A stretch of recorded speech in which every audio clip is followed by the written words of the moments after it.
Hello! Hey, in this video, we have been asked to do our first project, okay, for our client. It's going to be an Instagram post. Now, even if you're not doing social media in Canva, a lot of us are, but even if you aren't, the skills are the same that we're going to learn for doing print-ready stuff and video, but I figured Instagram's a good place to get started. And very excitingly, we're going to create a big blank document. I'll show you how to make them, and I'll show you how important it is to kind of pick the format first, because then Canva gives you relevant suggested templates that you can start from, plus a tiny bit of navigating the system. All right, let's jump in and make a big blank document. Very exciting. All right, let's make our post. Now, I'm on my home tab, see along the top here, and I've clicked on the little home button as well, kind of like this welcome screen. This will change. Literally last week, the create a design button was over there, so yours might be moved around as well. And one of the things that were a little bit confusing for me when I got started is, say I want to create an Instagram Square post. Oh, look, there's a button. Yours might not be there. What happens is they kind of change it depending on your kind of use case. Let's say we do have it and we click on it, okay?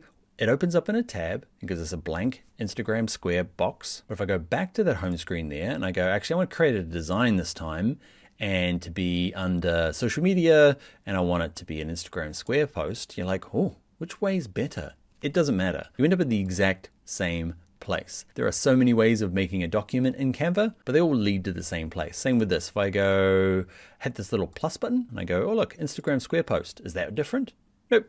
Same. There are a couple other ways of doing it, but we end up in the same kind of finished result part. Now, before we get in and make our own stuff, one of the first things you're kind of shown is templates. What it does is it looks at the size of the page that you've made and goes, hey, you want an Instagram post? Guess what? I got loads of templates that fit that shape and are kind of suitable for, an Instagram post. So these templates here will change depending on what you've created. If you said, I want to make an Instagram post, hey presto, we've got a whole bunch of templates for Instagram posts. If you want something different, okay, you got to just be very intentional. When you make a new document, you say, all right, I want a phone wallpaper. It's going to give you templates based on what might be a very good phone wallpaper. If you can't see the templates, okay, if I click on the word design, okay, there is an option to click on it and close it down. You want to open it back up, you just hover above it. Or if you click it once, it opens for good, and you got to close it down with a little cross. So if you can't find it, mash away at this. You'll eventually see it.